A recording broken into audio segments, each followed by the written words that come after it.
श्रीगुरुभ्यो नमः। हरि ओम। जगतं पितरं वन्दे पार्वती परमेश्वरं। सर्वं इंद्रकीलाद्रिदुर्गे पादार्पितम्।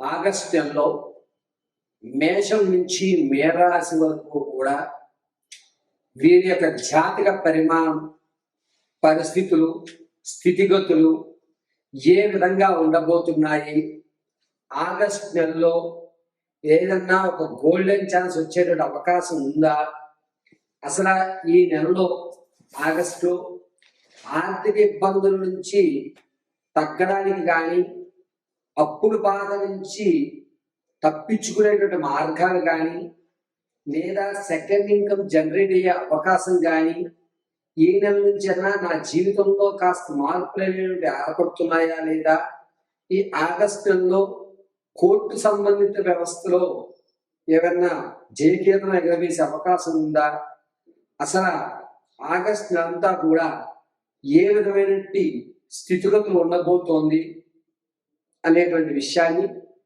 మనం ఇప్పుడు క్షుణ్ణంగా క్లుప్తంగా పరిశీలన చేసుకుందాం.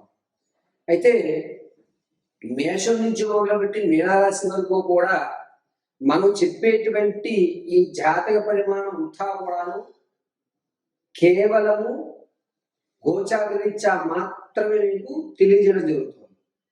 స్థితిగతులు కానీ, మీ యొక్క పరిస్థితులు కానీ, ఏదేమైనా సరే చెప్పే ప్రతి విషయము కూడా గోచారరీత్యా మాత్రమే తెలియజేస్తున్నాం. ఇది గుర్తుపెట్టుకోండి. వ్యక్తిగతంగా మీ యొక్క జాతకాన్ని తెలుసుకోవడానికి కింద స్తోత్ర నెంబర్ సంప్రదించి మీ పరిపూర్తి జాతక విశదీకరణ తెలుసుకోండి. అయితే ప్రతి జాతకాన్ని కూడా జ్యోతిష్య పండితులు వివిధ కోణాల్లో పరిశీలన చేస్తూ దాని పరిష్కార మార్గాలు మీకు తెలియజేస్తూ ఉంటారు. అదేవిధంగా మేము కూడా మీ జాతక పరిశీలన సిస్టమ్ ఉపయోగించకుండా కేవలము చేతి రాతతో మాత్రమే మీ జాతక పరిశీలన అనేటువంటిది క్షుణ్ణంగా పరిశీలన చేసి చెప్పడం జరుగుతుంది.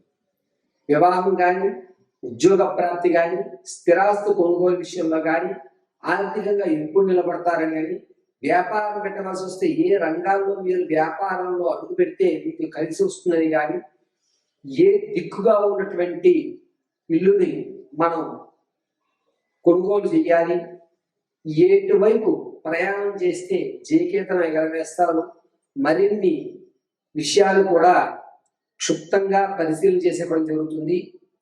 ఇప్పుడు ఆగస్టు నెలలో జరిగేటువంటి ఈ ప్రక్రియ అంతా కూడాను గోచారరీత్యా మాత్రం తెలియజేస్తున్నాను. శ్రద్ధగా మేషం నుంచి మేనం వరకు జరిగేటువంటి రాశి గణాంకాలన్నింటినీ కూడా తెలుసుకొని ఈ ఆగస్టులో మీరు చేయవలసిన పరిహారాలు కూడా మీకు విడివిడిగా తెలియజేయడం జరుగుతుంది. సర్వము పరమేశ్వరి అనుగ్రహంతో మీకు ఈ విషయాన్ని తెలియజేయడం జరుగుతుంది. తులారాశి వారికి ఆగస్టు నెలలో ఏ విధంగా ఉండబోతుందనగా, ఆర్థిక పరంగా మీకు రావాల్సినటువంటి అప్పు ఏదైతే ఉందో అందులో 70% మీరు తీసుకుంటుంటారు. ముడి బాకీలు వసూలు అవుతాయి. మీరు అప్పు చేయాలి అనుకుంటే కనుక మీరు ఏదైతే అప్పు అడుగుతున్నారో అందులో 40% మాత్రమే మీకు అప్పు పుట్టేటువంటి అవకాశం ఏర్పడుతుంది. సెకండ్ ఇన్కమ్ జనరేట్ అయ్యే అవకాశం ఎక్కడా కనిపించడం లేదు. వృత్తిపరంగా మీరు వ్యాపారాల పరంగా ఈ వృత్తుల్లో వ్యాపారాలు ఆపేద్దాము, వేరే ఏదైనా కొత్తగా ప్రయత్నం చేద్దామనే ఆలోచన మొదలు ఉంటుంది. పైగా ఎన్నాలని ఇలాగే చేస్తూ ఉంటాము అనేటువంటి ఆలోచన ద్వారా ఎక్కువ అవుతూ ఉంటుంది. తులారాశి వారు ఈ నెలలో మీ యొక్క స్థానాన్ని మారుద్దాం అనేటువంటి ఆలోచన ఉంటుంది. సెకండ్ బ్రాంచ్ ఓపెన్ చేద్దాము అని ఏదో హంగులకు పోయి ఓపెన్ చేస్తాను, నష్టమైనటువంటి ఫలితమే ఎక్కువగా గోచరిస్తూ ఉంటుంది. విద్యార్థుల విషయంలో జ్ఞాపకశక్తి అనేది పెరుగుతుంది. ఇతర కార్యక్రమాల్లో కూడా ఎక్కువ శాతం మీరు పాల్గొంటుంటారు. చెడు స్నేహాలకు ఎక్కువ అలవాటు పడేటువంటి అవకాశం ఈ నెలలో గోచరిస్తుంది. రాజకీయ నాయకులకి అంత యోగదాయకంగా లేదు. ఈ నెలలో కేంద్రం మిమ్మల్ని మీ పదవి నుంచి తొలగించి మామూలు కార్యకర్తగా ఏర్పడేటువంటి అవకాశం ఏర్పడుతోంది. సంగీత సాహిత్య సినీ కళా పరిశ్రమలో ఉన్న వారికి మాత్రం కాస్త ఊరట కలుగుతుందని చెప్పవచ్చు. మంచి అవకాశాలు ఏర్పడుతున్నాయి.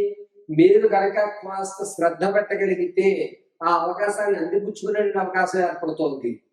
రియల్ ఎస్టేట్ లో కానీ స్టాక్ మార్కెట్ లో కానీ ధనాన్ని వెచ్చించాలి అనుకుంటే కనుక ఆగస్టు 15వ తారీఖు నుంచి ఆగస్టు 25 మధ్యలో కనుక మీరు వెచ్చించగలిగితే మీ ధనానికి రూపాయికి 10 రూపాయల లాభం చూడటం జరుగుతుంది. ఇక భార్యాభర్తల మధ్య కీచులాట్లు ఏవైతే ఉన్నాయో అవి సర్దుమడుగుతాయి. పైగా ఎప్పటి నుంచో మీరు కోర్టు చుట్టూ తిరుగుతున్నటువంటి వ్యవస్థ పూర్తయి జయకేతనం ఎగరవేసే అవకాశం గోచరిస్తోంది. హిందూ వినోదాల్లో తక్కువగా పాల్గొంటారు. పుణ్యక్షేత్రాలు కూడా తక్కువగానే ఉంటారు.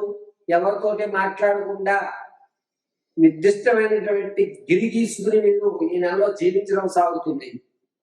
అయితే ఈ రైతుల విషయానికి వస్తే తులారాశుల వారికి లాభదాయకంగా ఉందని చెప్పవచ్చు. మీరు పెట్టిన పెట్టుబడి కంటే కాస్త రూపాయి చూడటం జరుగుతుంది. ఆనందదాయకమైన వాతావరణం ఏర్పడుతుంది. స్థిరాస్తులు కొనుగోలు చేయాలనుకుంటే కనుక ఆగస్టు నెల 28వ తారీఖు తర్వాత కొనుగోలు చేయండి. మీకు కలిసి వచ్చేటువంటి సూచనగా చెప్పవచ్చు. ఎవరైతే వివాహాలు ఈ నెల నుంచి అలా చూద్దాం అనుకుంటున్నామండి అనుకుంటే కనుక ఆగస్టులో వివాహానికి యోగదాయకంగా లేదు. వచ్చేటువంటి నెలలో ప్రయత్నం చేసుకోండి. ఈ నెలలో మీరు ఏ వివాహ సంబంధం చూసినా కూడా మోసపూరితమైనటువంటి సంబంధాలు వచ్చేటువంటి అవకాశం ఎక్కువగా గోచరిస్తోంది. సంతానం కొరకు ఎవరైతే ఎదురు చూస్తున్నారో వారు ఈ నెల కూడా నిరుత్సాహమే కనబడుతోంది. ఎవరైతే ప్రసవానికి ఉన్నారో పుత్ర సంతానం కలిగేటువంటి అవకాశం ఎక్కువగా గోచరిస్తూ ఉంటుంది.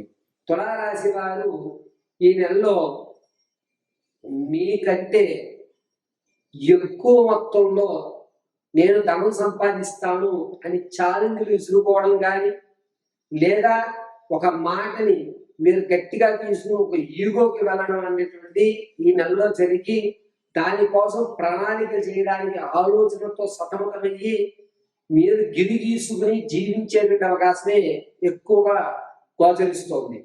పైగా ఈ నెలలో తులారాశి వారు ప్రయాణాల విషయంలో కొంచెం జాగ్రత్తగా ఉండాలి. ముఖ్యంగా అరికాలకు సంబంధించి కానీ, చిటికిన వేలుకు సంబంధించి కానీ, బొటన వేలుకు సంబంధించి కానీ ప్రమాదాలు జరగడం, లేదా ఆ వేలు దగ్గర ఎముక క్రాక్ రావడం అనేటువంటి ఎక్కువ శాతం జరుగుతుంది. కాబట్టి ప్రయాణాలు చేసేటప్పుడు లేదా పరిగెత్తేటప్పుడు కానీ ఆచితూచి మీరు అడుగు వేయడం చాలా మంచిది. డాక్టర్ గారి యొక్క సలహాలు తీసుకోండి. ఏది పడితే అది కాలుకి కట్లు కింద కట్టవద్దు. చాలా జాగ్రత్తగా ఉండడం మాత్రం చెప్పడం జరుగుతుంది. తులారాశి వారు ఈ నెలంతా కూడాను నృసింహస్వామి వారి ఆరాధన చేయడం అత్యంత శ్రేయస్కరం. కుదిరితే ఆగస్టులో యాదగిరి గుట్ట స్వామివారి లక్ష్మీ నరసింహస్వామి వారిని దర్శనం చేసుకోవడం వీరికి క్షేమదాయకంగా ఉంటుందని చెప్పవచ్చు.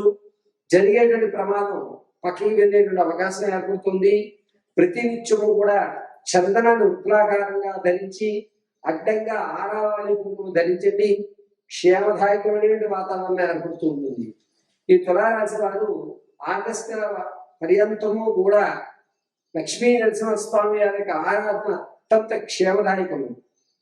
నిరుద్యోగులు శుభవార్త వినేటువంటి అవకాశం ఆగస్టు 18వ తారీఖు నుంచి 26 మధ్యలో జరుగుతుంది. ప్రమోషన్ల కోసం ఎవరైతే చూస్తున్నారో వారికి ప్రమోషన్లు ఖచ్చితంగా ఈ నెలలో ఎదుర్కొంటున్నారు, వస్తున్నాయి. అంతేకాకుండా తులారాశిలో ఉన్నటువంటి వారు ఈ ఆగస్టు అంతా కూడాను మీ మీద మీకు కాన్ఫిడెన్స్ లెవెల్ పెరిగే విధంగా మీ యొక్క కార్యకలాపాలు జరుగుతూ ఉండడం అనేది గోచరిస్తూ ఉంది. జాతకంలో ప్రతి విషయాన్ని కూడా గోచారరీత్యా మాత్రమే తెలియజేస్తారండి.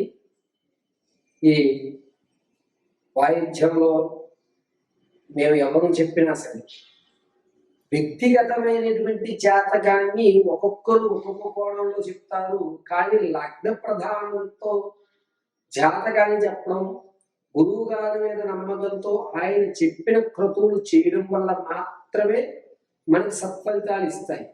మనం ఒక డాక్టర్ గారి దగ్గరికి వెళ్ళిన తర్వాత ఆయన నమ్మి ఆయన ఇచ్చిన ట్యాబ్లెట్ అందులో ఏముంది, అందులో న్యూట్రన్స్ ఏమున్నాయి, మినరల్స్ ఏమున్నాయి చెక్ చేయం. డాక్టర్ గారు ట్యాబ్లెట్ రాశారు, మెడికల్ షాప్ ఆయన ఇచ్చారు, నమ్మకంతో ఆ ట్యాబ్లెట్ మనం వేసుకున్నాం. ఇక్కడ మనం పరిశీలన చేసేది ఒకటే, డాక్టర్ గారు రాసి ఇచ్చిన మెడిసిన్ ఇచ్చారా లేదా.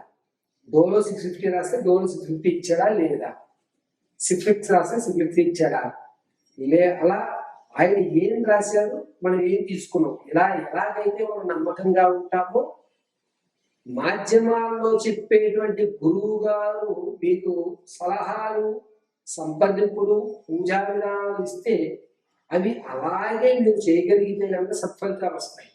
కొంతమంది ఒక్కొక్క జాతకాన్ని విధివిధాలుగా చూడటం అనేది జరుగుతుంది. అంశచక్ర, ఆరుడ చక్ర, నవాంశ చక్ర, దశాంశ చక్రాలుగా కొంతమంది జాతక పరిశీలన చేస్తూ ఉంటారు. అయితే అందరికీ తెలియజేసేది ఏంటంటే, సిస్టంలో కానీ ఆన్లైన్లో కానీ వచ్చేటువంటి జాతకాలు, కోణాలు అనేటువంటివి ఖచ్చితంగా జరగవు. కాబట్టి ఖచ్చితమైన ప్రాకారానికి చేతితో రాసినటువంటి జాతకాన్ని మాత్రమే పరిశీలన తీసుకోమని చెప్పదగ్గ సూచన. ఇత పూర్వం జ్యోతిష్యుడి దగ్గరికి వెళ్ళినప్పుడు జాతకాన్ని రాసి ఇచ్చేవారు, ఆన్లైన్లో తీసేవారు. టెక్నాలజీ డెవలప్ అయింది కదండి అంటే కాదు. చేతి రాత అంటే అతను అభిషేకాలు చేసిన తర్వాత హస్తవాసి అంటూ ఉంటాను. అందుకనే మనం జాతకాన్ని చేతితో రాయించుకోవడమే అత్యంత శ్రేయస్కరం. మనం ఒక సర్జరీ చేయించుకోవాలంటే ఆ డాక్టర్ గారు ఎన్ని సర్జరీలు చేశారు, ఆ డాక్టర్ గారు హస్తవాసి మంచిది అని ఏ విధంగా అయితే మనం అనుకుంటామో, అదే విధంగా జ్యోతిష్యులు కూడా జాతకాన్ని పరిశీలన చేసి చేతితో రాసి మీ సమస్య తగు పరిష్కారం, వారికి కాస్త సమయం, వాళ్ళ జాతకం చెప్పామంటే ఒక 1 hour 2 hours లేదా ఒక పూట టైం ఇచ్చి తర్వాత రోజు మనం జాతకం చెప్పించుకున్నట్లయితే కనుక పరిపూర్తి జాతక పరిశీలన, మీరు చెప్పించుకున్నటువంటి సమస్యలు పరిష్కారాలు ఖచ్చితంగా దొరుకుతాయి. సర్వం శ్రీ పరమేశ్వరార్పితం.